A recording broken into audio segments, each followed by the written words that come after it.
Buenos días nuevamente.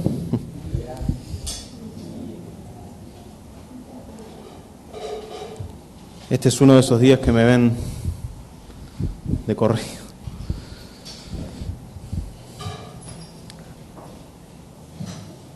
Les invito a que puedan abrir sus Biblias en Primera de Pedro.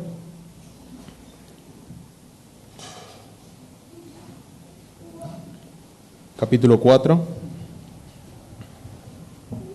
y vamos a estar viendo los versículos del 1 al 6. Primera de Pedro, capítulo 4, versículos 1 al 6. Dice así la palabra de Dios. Puesto que Cristo ha padecido por nosotros en la carne, vosotros también armaos del mismo pensamiento, pues quien ha padecido en la carne terminó con el pecado, para no vivir el tiempo que resta en la carne conforme a las concupiscencias de los hombres, sino conforme a la voluntad de Dios. Baste ya el tiempo pasado para haber hecho lo que agrada a los gentiles, andando en lascivias, concupiscencias, embriagueces, orgías, disipación y abominables idolatrías. A estos les parece cosa extraña que vosotros no corráis con ellos en el mismo desenfreno de disolución y os ultrajan. Pero ellos darán cuenta al que está preparado para juzgar a los vivos y a los muertos. Porque por esto también ha sido predicado el Evangelio a los muertos, para que sean juzgados en carne según los hombres, pero vivan en espíritu según Dios. Oremos nuevamente. Gracias, Señor, porque podemos libremente leer tu palabra a viva voz, Señor. Gracias, Señor, porque podemos examinarla, podemos escudriñarla, Señor. Y sabemos que tú trabajas en nuestros corazones por medio de tu palabra, Señor. Por eso te rogamos que tu Espíritu Santo esté dentro nuestro, guardando cada palabra, Señor, que está en tu palabra, y que podamos cada día más ser santos, Señor, como tú eres santo. Que podamos ser cada día más conforme al carácter de Cristo, Señor. Que podamos matar el pecado que está en nosotros, que podamos matar nuestro orgullo, nuestra vanagloria, Señor, para que el que sea exaltado en nuestras vidas sea Cristo Jesús. Te pedimos, Señor, estas cosas en el nombre de Jesús. Amén. Bien, para los que nos visitan, comentarles que estamos haciendo una serie de sermones en la primera carta de Pedro. Hemos comenzado en el capítulo 1 y vamos a ir hasta el último capítulo y versículo de la carta.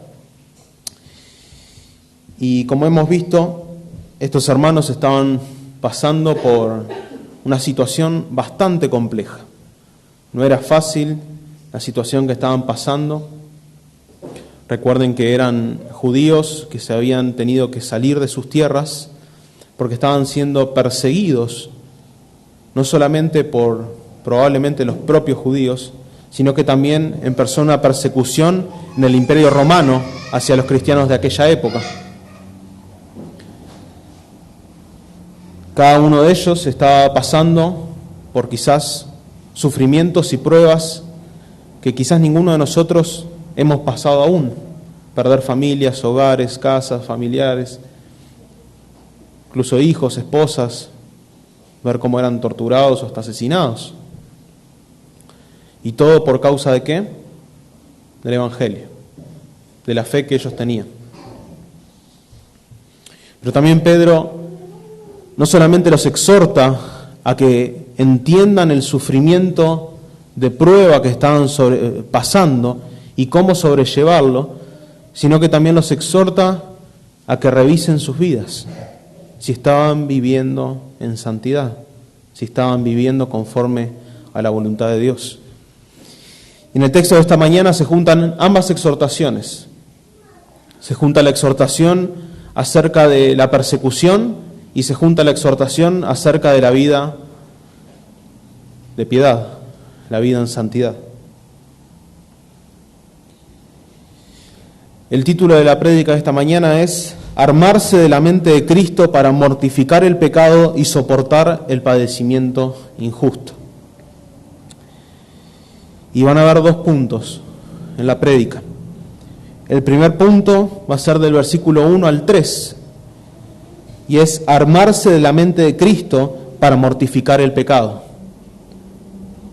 El segundo punto va a ser de los versículos 4 al 6, y es armarse de la mente de Cristo para soportar el desprecio. Empecemos por el primer punto y por el versículo 1. Puesto que Cristo ha padecido por nosotros. Si recordamos un poco el capítulo anterior y cómo había terminado dicho capítulo, recuerdan que hablaba acerca de la muerte sustitutoria de Cristo, el justo por los injustos, y luego hablaba acerca de esa proclamación de la victoria. Pero ese puesto que, con el que empieza Pedro en este primer versículo, está relacionando la enseñanza que va a dar con el versículo 18 del capítulo 3, que dice, porque también Cristo padeció una sola vez por los pecados, el justo por los injustos, para llevarnos a Dios, siendo a la verdad muerto en la carne, pero vivificado en espíritu. Si vemos la primera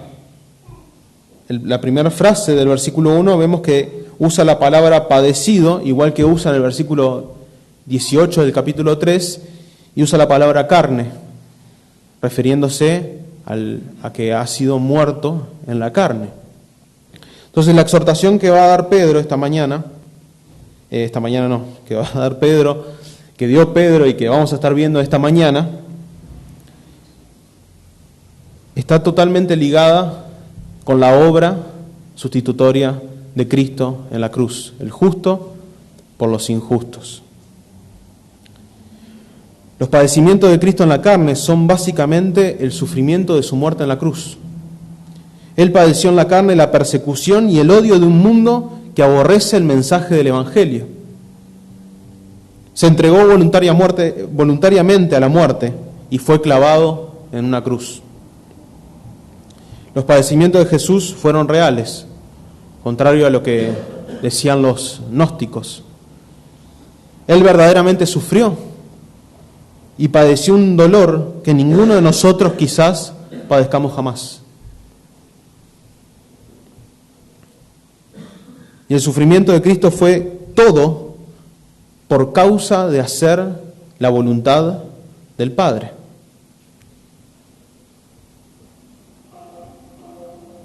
Pedro nuevamente enfoca los padecimientos en la carne de Cristo para mostrarle a los lectores que el perfecto Hijo de Dios padeció siendo totalmente justo y santo. Recuerden que otra de las cosas que hace el autor constantemente es mostrarnos los padecimientos de Cristo, la actitud de Cristo frente a los padecimientos, que siendo santo y justo y no habiendo pecado en Él, padeció. Y que nosotros también vamos a padecer, como estos hermanos estaban padeciendo en aquel tiempo. Y si leemos toda la carta, vamos a ver que el Evangelio está presente todo el tiempo. Como que Pedro constantemente los lleva a mirar el Evangelio, a mirar la obra de Cristo. No solamente mostrándoles que los profetas ya habían hablado de ese Evangelio que fue manifestado en Cristo Jesús, sino que Él también lo expresa, como en el versículo 18 que vimos en el capítulo 3. Y es fundamental esto de que constantemente los lleve al Evangelio. porque el siguiente mandato de Pedro es: vosotros también armaos del mismo pensamiento. Evidentemente, armaos es un término militar, o sea que está hablando de que hay una guerra de por medio. ¿Para qué uno necesitaría armarse si no hay nadie con quien batallar? Si no hay nadie con quien luchar. Pero Pedro está usando la palabra armaos porque entiende y va a mostrar que hay una lucha, que hay una guerra, que hay una batalla. Y el arma que cada cristiano debe tomar es el pensamiento de Cristo. Ahora uno podría preguntarse, pero ¿cómo puedo yo saber la mente de Cristo?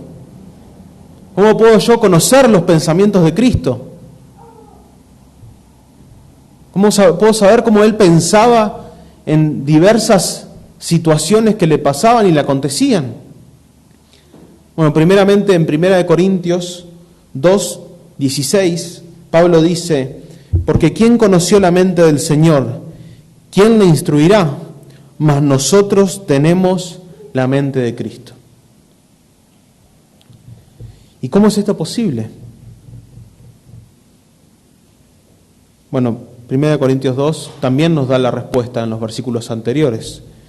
Vamos a leer del 7 al 10. Dice: mas hablamos sabiduría de Dios en misterio, la sabiduría oculta, la cual Dios predestinó antes de los siglos para nuestra gloria, la que ninguno de los príncipes de este siglo conoció, porque si la hubieran conocido, nunca habrían crucificado al Señor de gloria. Antes bien, como está escrito, cosas que ojo no vio, ni oído oyó, ni han subido en corazón de hombre, son las que Dios ha preparado para los que le aman. Pero Dios nos la reveló a nosotros por el Espíritu, porque el Espíritu todo lo escudriña, aún lo profundo de Dios. Nosotros conocemos la mente de Cristo porque el Espíritu Santo nos ha revelado el Evangelio. Lo que estaba oculto, lo que era un misterio, lo que estaba en lo profundo de Dios, que en el Antiguo Testamento veían sombras, nosotros lo tenemos revelado claramente hoy en día.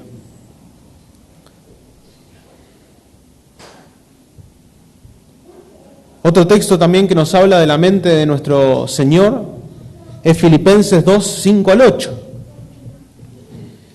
que dice: haya pues en vosotros este sentir que hubo también en Cristo Jesús. La palabra sentir significa mente, pensamiento. El cual, siendo en forma de Dios, no estimó el ser igual a Dios como cosa que aferrarse, sino que se despojó a sí mismo, tomando forma de siervo, hecho semejante a los hombres, y estando en la condición de hombre, se humilló a sí mismo, haciéndose obediente hasta la muerte y muerte de cruz.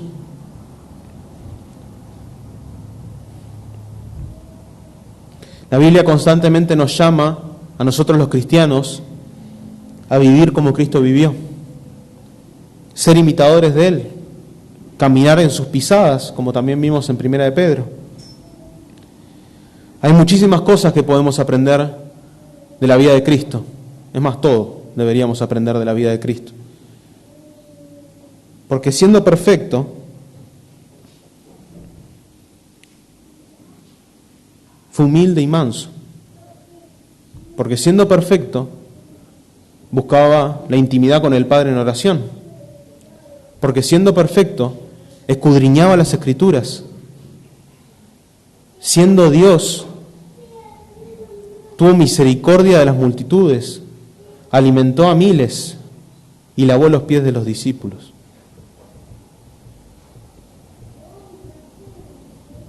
Siendo Dios, se despojó a sí mismo, humillándose hasta la muerte por sus enemigos. Esa es la mente de Cristo. Humildad, mansedumbre, dependencia del Padre, una búsqueda total por hacer la voluntad de su Padre. No buscó su gloria, sino que buscó la gloria del Padre. aún en los peores sufrimientos, aún cuando Él decía, aparta de mí esta copa, pero que se haga tu voluntad.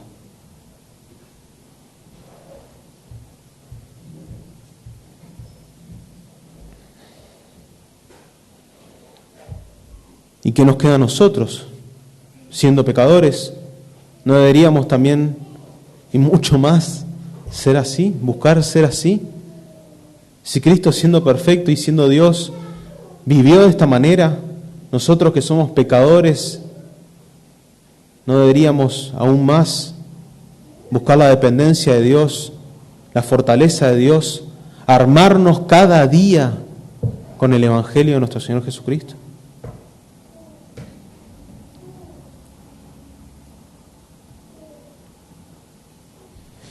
Filipenses también, Pablo a los Filipenses, en el capítulo 4, versículos 7 al 9, habla sobre lo que debería estar en la mente de cada cristiano. Y esa es la mente que cada uno de nosotros deberíamos buscar, porque es la mente de Cristo. Dice, y la paz de Dios, que sobrepasa todo entendimiento, guardará vuestros corazones y vuestros pensamientos en Cristo Jesús.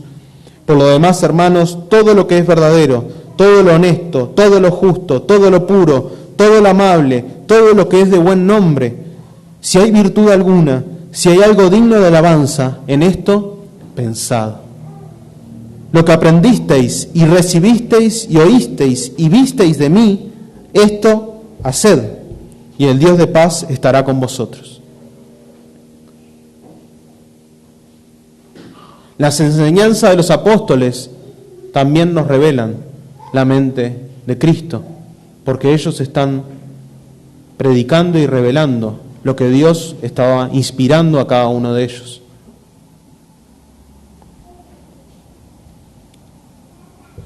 Y debemos armarnos porque tenemos una guerra ardua, tenaz, que no da tregua, que no para. Y primeramente es la guerra con el pecado de cada uno de nosotros, el pecado que cada uno de nosotros tenemos dentro. No hay un día en el que esa guerra va a cesar mientras que caminemos en esta tierra. No hay un día en el que esa guerra se termine, o pare, o levante una bandera blanca mientras que estemos en esta tierra. Hay una batalla entre la nueva inclinación que tenemos por la nueva vida que nos ha sido dada en Cristo Jesús y el viejo hombre, esa inclinación pecaminosa que todos tenemos por ser descendientes de Adán. Pero lo maravilloso es que Dios nos da las armas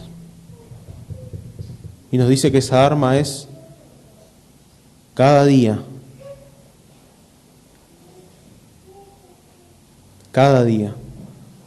nutrirnos, aprender, tomar la mente de Cristo para poder contraatacar, para que cuando venga la tentación, vencer la tentación como Cristo la venció, para que cuando venga el sufrimiento, el padecimiento o la prueba, sobrellevar la prueba como Cristo la sobrellevó. Y hay otra guerra,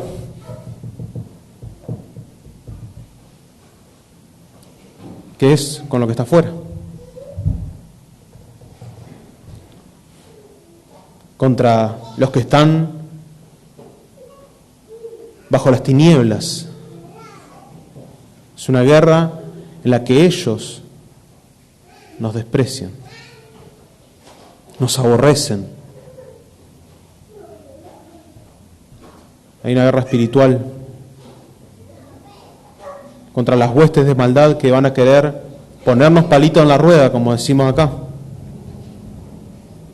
Saben que no pueden tocar nuestra salvación, pero van a hacer todo lo posible para menguar nuestro gozo y nuestra santificación.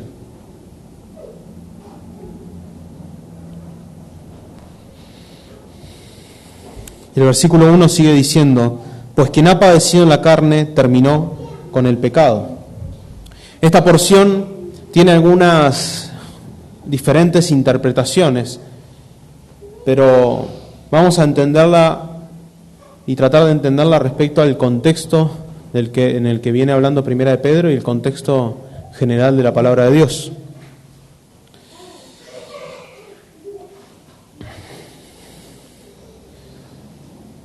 Algunos piensan que esta afirmación se la asigna directamente al creyente, diciendo que el creyente que sufre termina con el pecado. Pero nosotros sabemos que ninguno de nosotros terminaremos con el pecado en esta vida. Algunos entienden de que el padecimiento en la carne del que habla ahí está haciendo referencia a la muerte y que cuando los cristianos mueren terminan con el pecado, porque ya el pecado no está más. Pero si seguimos leyendo lo que los versículos siguientes van a decir, no tiene sentido con el resto de la enseñanza. Ahora, ¿de quién dice que ha padecido en carne?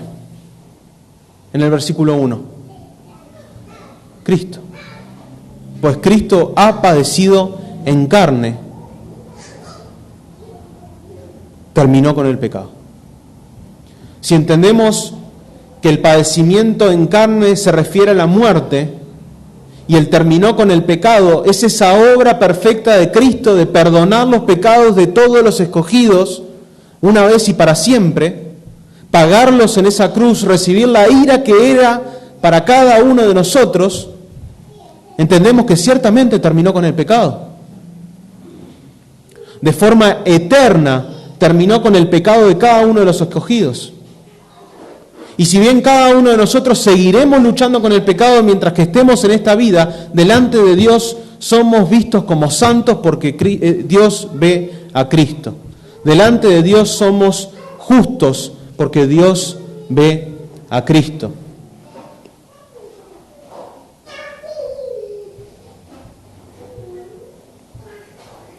Cristo terminó con la esclavitud del pecado en la que cada uno de nosotros estábamos antes de conocerle.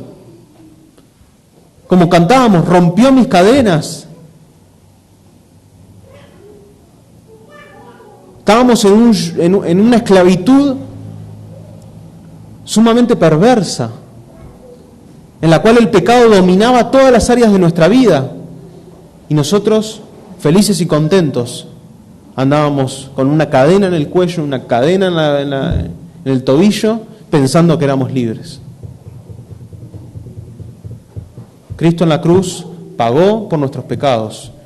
Y cuando Él llama a cada uno de sus escogidos, los libera de la esclavitud del pecado por la obra que Él hizo en la cruz, para ahora ser esclavos de Él. Tendremos luchas con el pecado, sí es cierto, porque el pecado todavía está en nosotros. Pero en un sentido eterno, sabemos que Cristo terminó con nuestro pecado. Y cuando esta vida terrenal acabe, llegue el cese de nuestros días, ya no tendremos más pecado. Cuando nuestros cuerpos sean glorificados, estaremos toda una eternidad con Dios sin pecado y sin posibilidad de pecar. Porque Cristo venció el pecado y venció la muerte al resucitar al tercer día. Y es por eso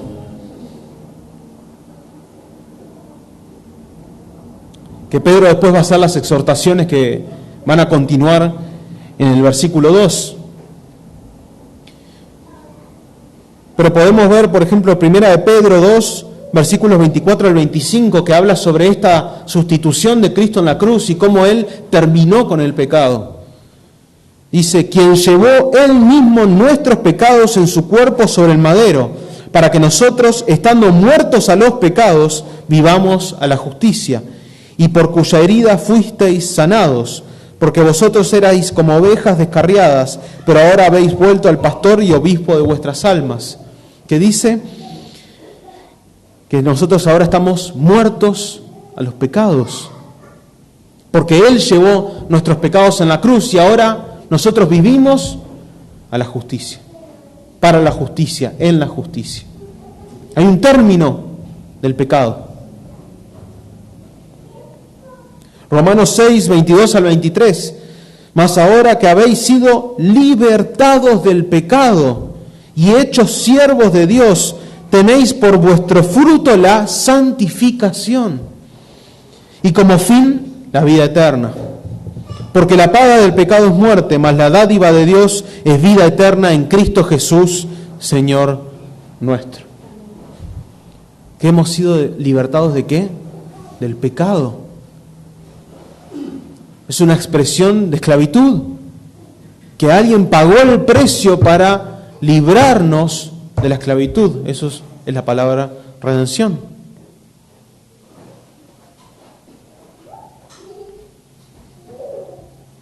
Y por eso, en el versículo 2 empieza diciendo, para no vivir el tiempo que resta en la carne, conforme a las concupiscencias de los hombres, sino conforme a la voluntad de Dios. Cuando entendemos que Cristo terminó con nuestra esclavitud del pecado para ahora ser siervos de Él, entendemos que no podemos seguir viviendo como vivíamos antes.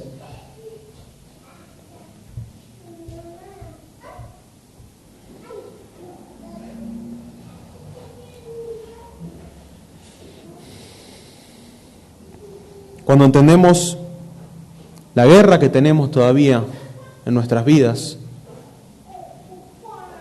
entendemos por qué Pedro nos llama a armarnos del pensamiento de Cristo. En los versículos 2 y 3 vamos a estar viendo esta lucha que el creyente sigue teniendo con el pecado.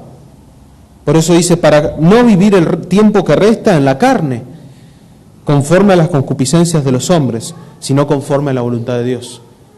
Pedro exhorta a estos creyentes a que el tiempo que les queda de vida, sea corto, sea mucho, no pueden vivirlo como lo vivían antes. No pueden vivirlo según como el mundo vive. No pueden vivirlo en las pasiones del mundo. No pueden vivirlo sumergidos en los pecados y en las prácticas pecaminosas del mundo. Sino, si ellos siguen viviendo así, deberían replantearse si realmente han conocido a Cristo, si realmente han sido librados de la esclavitud del pecado.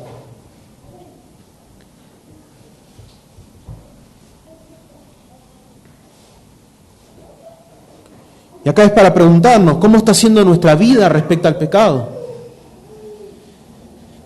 ¿Entendemos que la lucha contra el pecado es constante?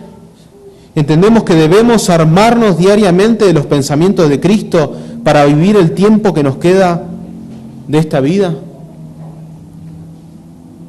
Todos los días es armarnos del pensamiento de Cristo. En cada momento es armarnos del pensamiento de Cristo. Debemos transformar nuestras mentes conforme a la palabra de Dios, que son los pensamientos de Cristo. En el mundo, y ahora es una imagen, una ilustración, vemos que hay un montón de guerras, ¿verdad? Ahora mismo en Ucrania y Rusia están en guerra, Israel con Palestina están en guerra y vienen en guerra de hace un montón, pero bueno. Pero quiero destacar una que sé que a todos los que están acá está en la memoria de cada persona, y es la guerra más reciente que tuvo Argentina, la de las Malvinas. Duró desde abril hasta junio, si no me equivoco. Fueron 3 meses máximo. No vamos a entrar en los detalles de cómo fue, solo quiero destacar una cosa. Que el 50% de los soldados que fueron a la guerra de las Malvinas eran jóvenes entre 18 y 20 años, sin ninguna preparación. Lo poco que hicieron fue unas prácticas, unos ensayos, les dieron unas armas, vayan a la guerra. Los mandaron a un clima frío, muy frío, en el medio de la nada, al sur, bien al sur, con poca ropa, poca comida, pocos recursos, armas, quizás hasta antiguas. Los mandaron al frente. Y el enemigo,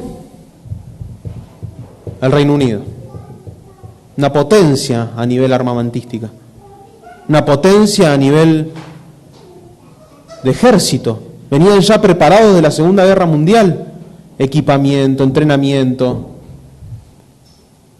Quizás de los peores enemigos que te puedes enfrentar. Y los mandaron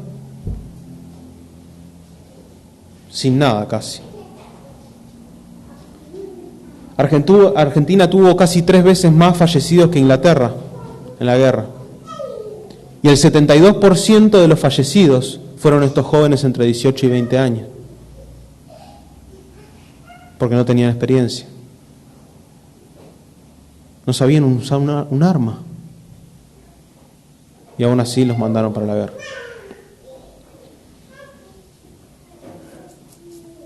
Pero Dios no nos envía a la guerra así.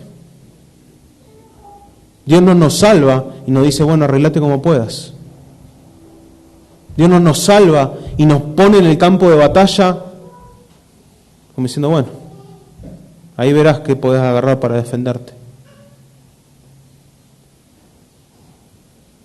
Cuando Dios nos salva, nos muestra que va a empezar una batalla en nuestras vidas. Pero Él primeramente nos ha dado el Espíritu Santo, a cada creyente, el cual, que dice la palabra, nos revela la mente de Cristo.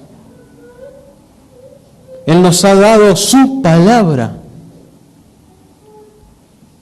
para que cada día podamos armarnos del pensamiento y la mente de Cristo. Nos ha dado la oración, podemos ir en intimidad con Él, reconociendo nuestros pecados, nuestras luchas, nuestras tentaciones, reconociendo nuestros sufrimientos, nuestras pruebas. Y podemos ir y decirle, Señor, ayúdanos, aumentanos la fe. Como dice el Padre nuestro, líbranos de tentación. Ayúdame a luchar, ayúdame a batallar. No estamos solos, no estamos desprovistos. Dios nos ha dado hermanos, una comunión, una iglesia, en la cual podemos ir y compartir los unos con los otros nuestras luchas, nuestros sufrimientos, nuestros padecimientos, para ser exhortados, animados, para que uno pueda orar por los otros.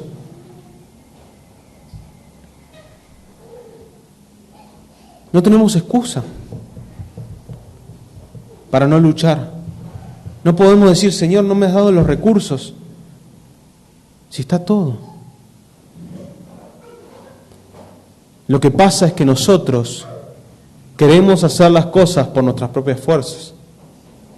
Queremos armarnos con nuestro propio pensamiento. ¿Cómo nos vamos a armar con un pensamiento que está lleno de pecado? Cuando podríamos armarnos con un pensamiento puro, santo, perfecto, justo, apartado de pecado. En vez de querer batallar contra el pecado en nuestras vidas con nuestras propias fuerzas, deberíamos de batallar el pecado en nuestras vidas con la fuerza, la providencia, la dependencia y la mente de Cristo.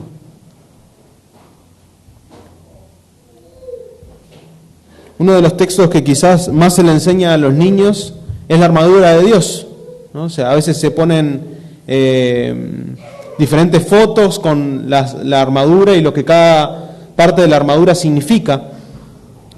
Y esta armadura, Pablo la explica en un contexto de lucha, de guerra, en este caso hacia afuera, contra las huestes de maldad.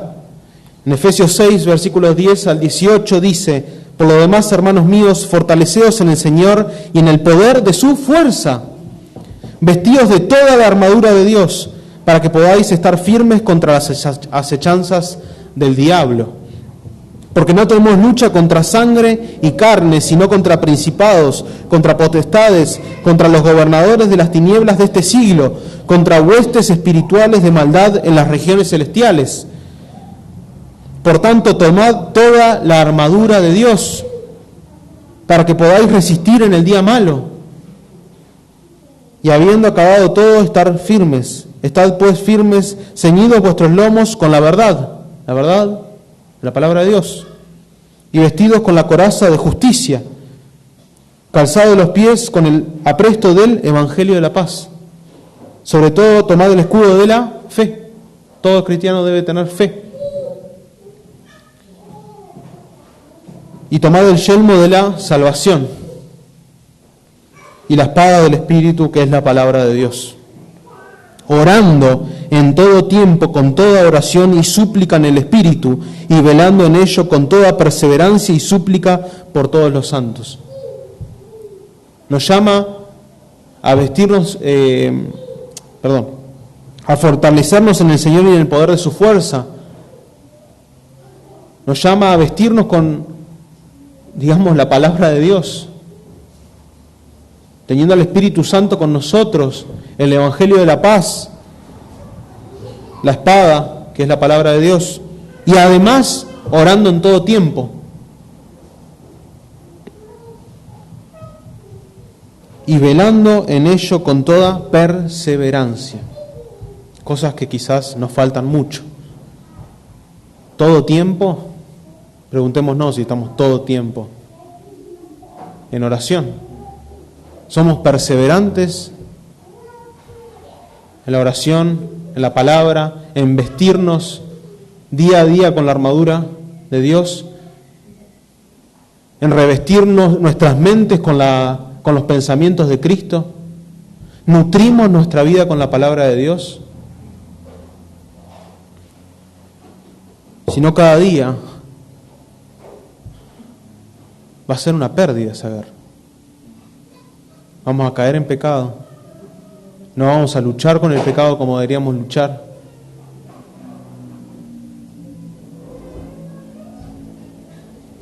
El versículo 3 dice: baste ya el tiempo pasado para haber hecho lo que agrada a los gentiles, andando en lascivias, concupiscencias, embriagueces, orgías, disipación y abominables idolatrías. Hermanos, cada uno de nosotros, no importa la edad en la que Dios nos haya salvado, hemos vivido un tiempo ya demasiado suficiente en pecado. Baste ya. Como decir, ya está, es suficiente el tiempo que han vivido en pecado, esclavos del pecado. No pueden vivir, amar y desear las cosas que antes amaban y deseaban. Tienen que matarlas. Porque Cristo ha terminado con la esclavitud del pecado en sus vidas. Ustedes no pueden seguir deseando y amando el pecado como lo hacían antes. Así que si esta mañana reconocemos que tenemos luchas con el pecado, llevémosla delante de Dios. Y cada vez que venga la tentación, armémonos de los pensamientos de Cristo. Pidámosle la fuerza a Dios que viene por medio del Espíritu Santo para poder batallar con el pecado, para poder batallar con la tentación, para que seamos librados de la tentación. Si es necesario, vayamos a las tantas veces que quisieron probar a Jesús, que quisieron tentar a Jesús a ver si decía algo que era contrario a la ley, o mismo en el desierto cuando Satanás tentó a Jesús. ¿Cómo respondió él? Con la palabra. Con la palabra.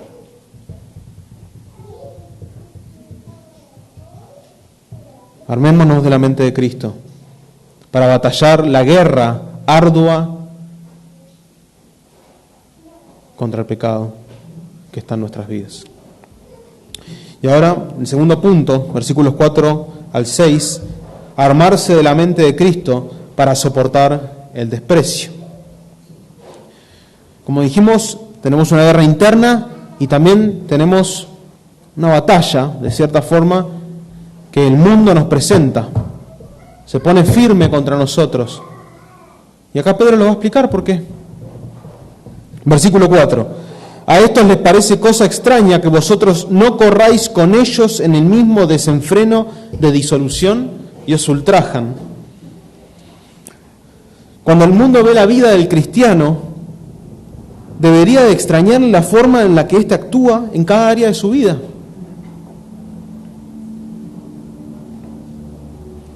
El mundano debería de ver al creyente y sentir que algo hay distinto. No sé qué le pasa, pero algo raro tiene. ¿Por qué no hace las cosas que nosotros hacemos? ¿Por qué no dice malas palabras? ¿Por qué no comparte de las cosas depravadas que nosotros hacemos?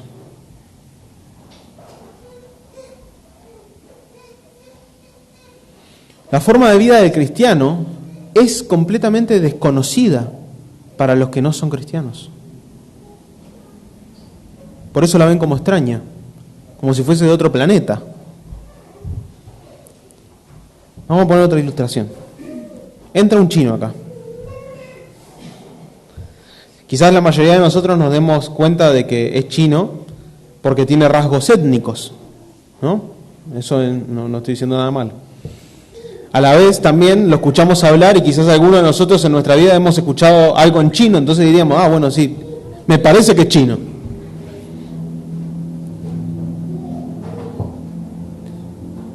Creo que nosotros no entenderíamos el chino y el chino no nos va a entender a nosotros.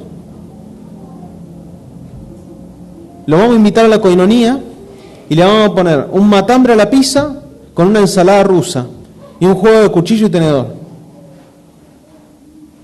Así, pero pará. Yo como con palito. Nunca vi un matambre a la pizza. No va a entender nada. Culturalmente, históricamente, y la forma de vida que lleva es totalmente distinta a la nuestra. Y más si es del campo, quizá mucho más distinta. Quizá no sabe ni lo que es un celular y nos ve a todos con un celular. Quizá no ve que estamos sentados en silla y ellos se sientan en el piso. Va a decir, ¿esto está loco? Y nosotros lo vamos a mirar, tampoco lo vamos a entender. Ahora de repente el chino había venido acá a Mendoza con una carpeta llena de fotos. Lo único que sabía hacer el chino era agarrar las fotos y decir, miren qué linda que es China. Los paisajes de China, la forma de vida de China, las costumbres de China, las comidas de China. No le entendemos nada, pero nos dejó claro que China es lindo. Y es lo único que él quería hacer. Nosotros deberíamos ser como el chino. Cuando entramos a un lugar, el mundo no debería entender nada de cómo somos. Ni cómo hablamos, ni cómo nos movemos, ni cómo actuamos, porque somos completamente extraños para el mundo. Porque somos de otra, literalmente, ciudadanía. Eso es lo que la Biblia nos dice. Eso es lo que en 1 Pedro dice. Tenemos una ciudadanía que no es de acá.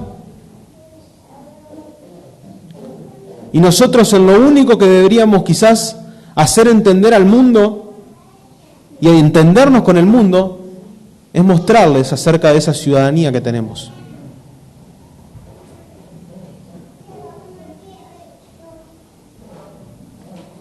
Del mensaje del Evangelio, de la proclamación de la salvación.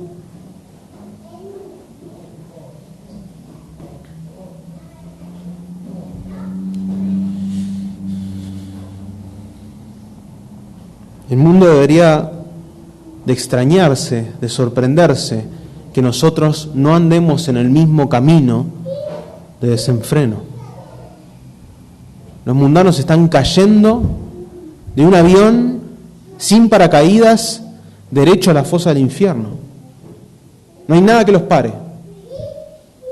Pero en el medio de ellos van felices, pensando que están viviendo la vida plena.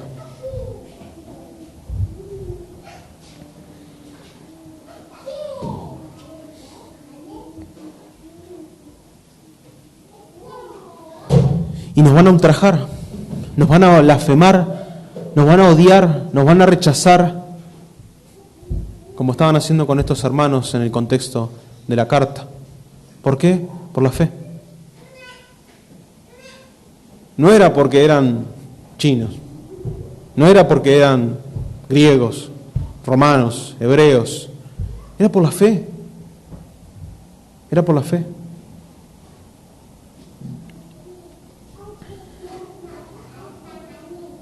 El mundano siempre va a buscar insultar y dejar mal al cristiano.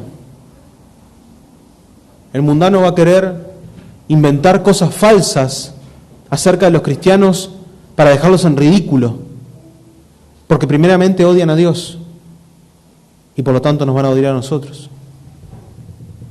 Cuando el cristiano está viviendo de una forma piadosa y recta, nosotros lo que estamos haciendo es mostrándole al mundo el pecado. Y hay que aclarar algo, no es que nosotros seamos mejor que el mundo. Nosotros no nos debemos poner en una posición de que estamos o somos superiores al mundo, en un sentido moral, en un sentido de justicia, nada de eso. Porque nosotros éramos del mundo, éramos igual que el mundo. Pero ahora sí hemos sido llamados a vivir de una forma diferente. Ahora podemos vivir de una forma diferente. Y nosotros, en vez de juzgar al mundo pensándonos o poniéndonos en el lugar de Dios en el juicio, deberíamos amarlos y predicarles el Evangelio. Pero ellos nos van a blasfemar. Recuerden que a estos hermanos de este contexto decían que en los ágapes, en estos almuerzos que hacían y compartían juntos, los acusaban de tener orgías. O en la Santa Cena los acusaban de beber la sangre y matar niños y comérselos. Blasfemias. Mentiras para dejar mal a los creyentes, para buscar una razón para poder matarlos, condenarlos, asesinarlos, porque no hacían lo que ellos querían, porque no hacían lo que el mundo quería que hicieran y les molestaba. Nerón culpó a los cristianos porque necesitaba a alguien a quien culpar después de haber incendiado todo, y aprovechó que se estaba hablando de estas cosas malas sobre los cristianos y dijo: bien, vamos, ustedes incendiaron la ciudad. Todo por causa de la fe de ellos. Y es normal esto. No debemos sorprendernos de que los no cristianos se extrañen y nos blasfemen, nos insulten, nos desprecien.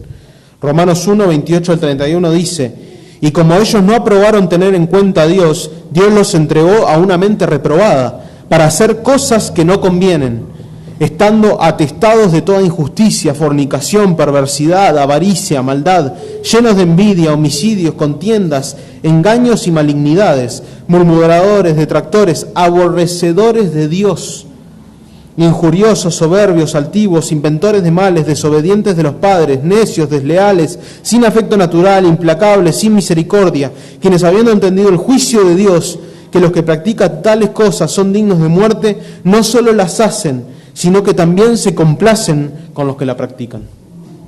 Esa es la vida del mundo.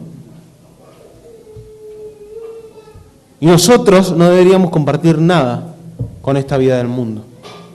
Por eso, a lo último dice: se complacen con los que las practican. Por eso no se complacen con nosotros, porque no las practicamos y no deberíamos practicarlas. Y como no se complacen con nosotros, nos persiguen, nos desprecian, nos maltratan y hasta podemos llegar a la muerte. Entonces debemos armarnos también de los pensamientos de Cristo para poder sobrellevar las blasfemias, los insultos, la persecución, el odio del mundo hacia nosotros. Porque si vamos a los evangelios, varias veces vamos a ver que Cristo dijo: si me despreciaron a mí, los van a despreciar a ustedes. Si al Señor lo desprecian, ¿cuánto más a los súbditos?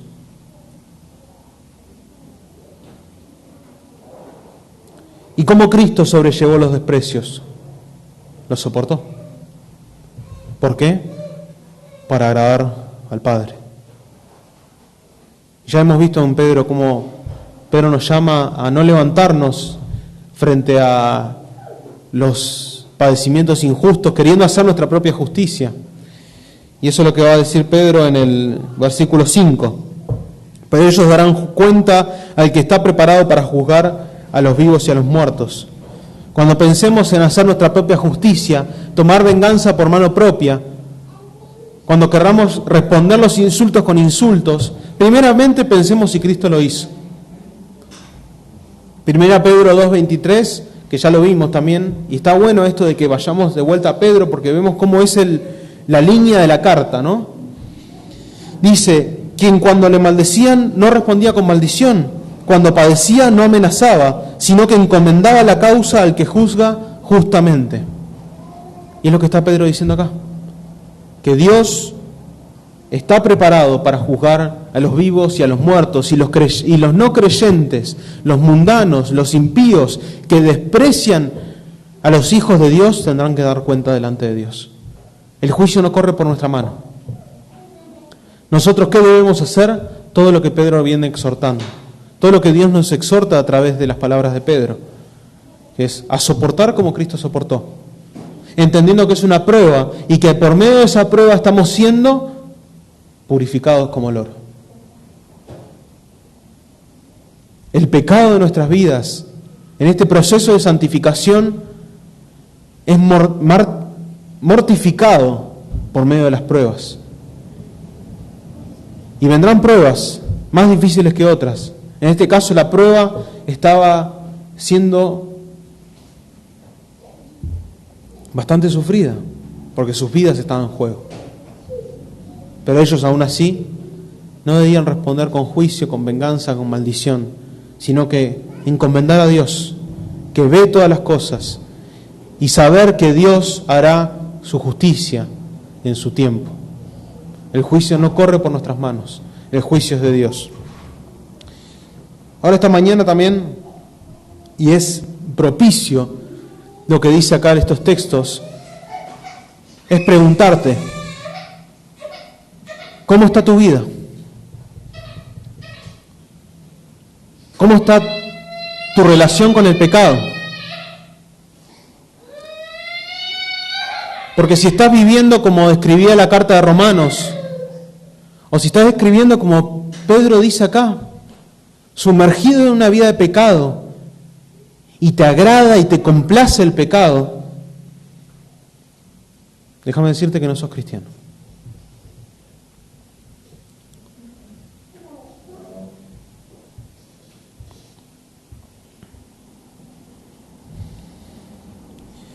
Y todos los que no son cristianos, o sea, son impíos, son mundanos, van a tener que dar cuentas a Dios.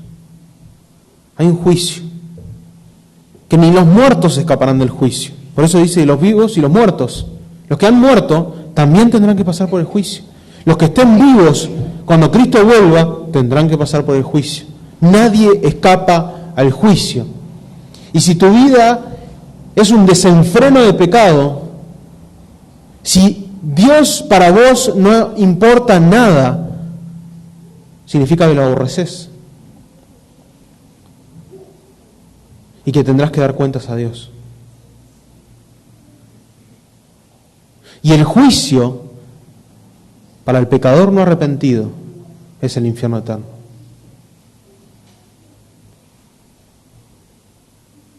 Y cuidado con decir de que, como muchos dicen, y ya hemos quizás alguno escuchado, que el infierno va a ser, voy a poder hacer lo que quiera. No.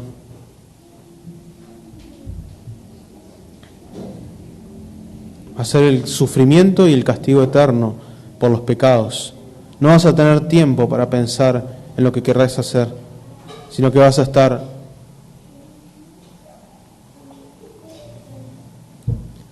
con la conciencia carcomiéndote por las cosas que has hecho en tu vida. Pero esta mañana, como hemos visto en el versículo 18 del capítulo 3, Cristo vino al mundo siendo justo para pagar por los injustos.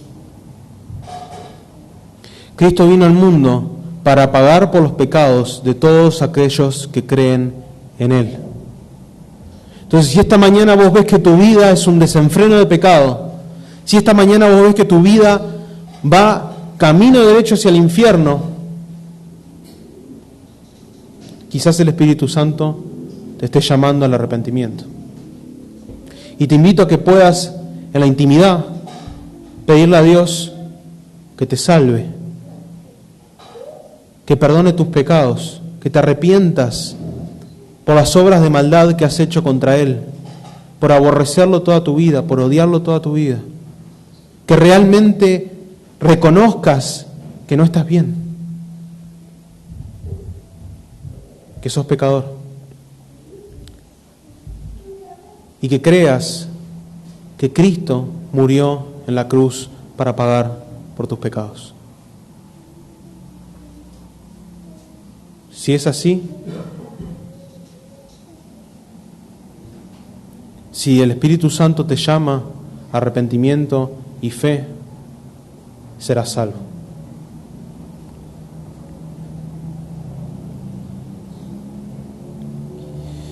Y ahora también, en el versículo 6, para terminar, también es un pasaje que tiene diversas interpretaciones. Otra vez.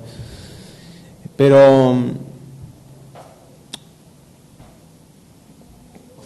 si lo entendemos por lo que Pedro también viene diciendo en el contexto, podemos entender que está hablando cuando dice, porque por esto también ha sido predicado el Evangelio de los muertos, está hablando probablemente de creyentes que habían muerto cuando él estaba escribiendo la carta.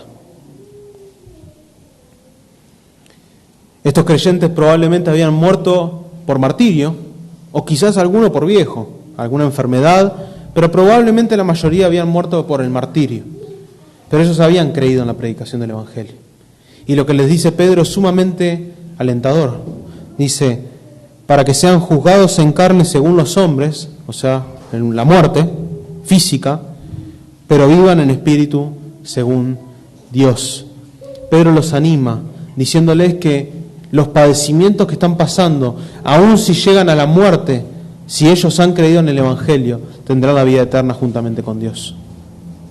Ni la muerte, ni el juicio de los hombres injusto, nada los podrá separar de la vida eterna que Cristo ha comprado por ellos en la cruz del Calvario cuando los sacó de la esclavitud del pecado.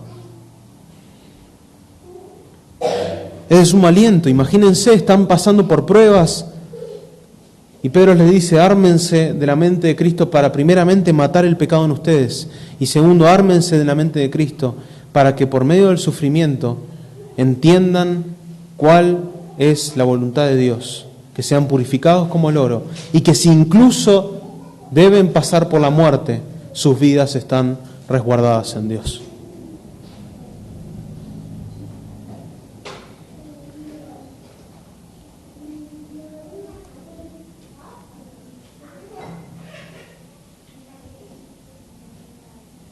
Es maravilloso ver entonces cómo el amor de Dios hacia sus hijos no puede ser quebrantado por nada. Y cuando Dios prometió la salvación, aún incluso cuando los hombres quieran perpetrar la mayor de las atrocidades hacia los hijos de Dios, Él les dice tranquilos, porque la vida en esta carne no se compara a la vida que viene después.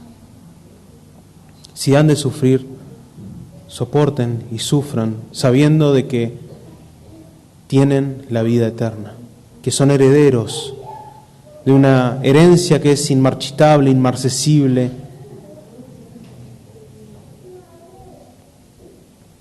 que está reservada en los cielos para ustedes.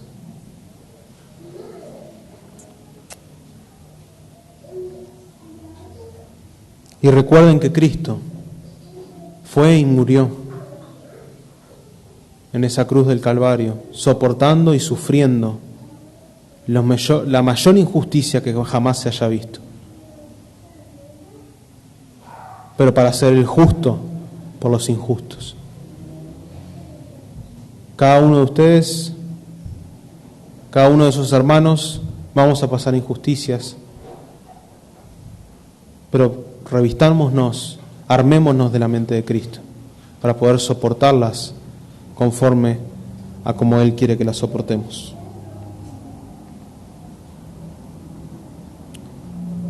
Por lo tanto, para terminar, debemos armarnos de la mente de Cristo, ya que es un imperativo para nuestra vida de mortificación del pecado y también para nuestra vida de lucha y de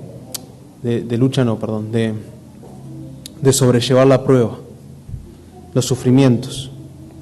Debemos armarnos de la mente de Cristo para vencer la tentación, para que nuestras vidas sean cada día más conforme a su carácter y para que también en medio de las pruebas podamos ser pulidos como el oro, podamos ser purificados como el oro y que se vayan saliendo esas impurezas y podamos ser santos, podamos buscar esa santidad que la misma palabra nos dice, porque nuestro Dios es santo. Pongamos siempre nuestra mirada en el Evangelio. Pongamos siempre nuestra mirada en la vida de nuestro Señor. Pongamos siempre nuestra mirada en la palabra de Dios, que es salida directamente de la mente de Dios. Por eso su palabra. Allí tendremos las herramientas, allí tendremos las armas para poder combatir, luchar el pecado. Seamos perseverantes en la oración. Busquemos a Dios en nuestra intimidad, con humildad, reconociendo nuestros pecados, reconociendo nuestras luchas, reconociendo nuestras tentaciones, reconociendo las pruebas y pidámosle la fuerza que viene de Él. No tenemos que hacerlo por nuestras propias fuerzas, porque Dios nos ha dado todo para poder batallar de forma eficaz contra el pecado. Siempre pongamos nuestra mirada en Cristo y siempre pongamos nuestra mirada en la vida eterna que tendremos juntamente con Él. Oremos. Señor, gracias porque esta mañana hemos podido nuevamente leer tu palabra, Señor, y ser exhortados por ella. Gracias, Señor, porque tu palabra es clara en que debemos vivir una vida apartada de pecado, Señor. Tú nos has librado de la esclavitud del pecado para que no vivamos ya como vivíamos antes, Señor, sino que vivamos conforme a tu voluntad, conforme a lo que tú nos mandas en tu palabra, conforme a lo que te agrada, Señor.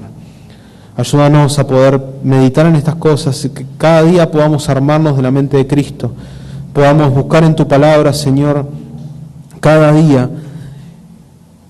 aquellas cosas que tú nos hablas, Señor, para que podamos crecer, madurar y poder batallar contra el pecado que está en nuestras vidas, Señor. Y también, si estamos pasando por pruebas, por sufrimientos, por aflicciones, Señor, que tú nos moldees conforme al carácter de Cristo, Señor. Que también podamos armarnos de la mente de nuestro Señor para poder sobrellevar las pruebas como Cristo las sobrellevó. Que podamos sobrellevar los sufrimientos y las aflicciones como Cristo las sobrellevó.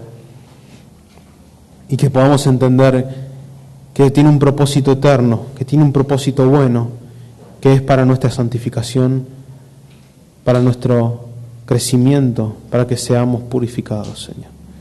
Muchas gracias en el nombre de Jesús. Amén.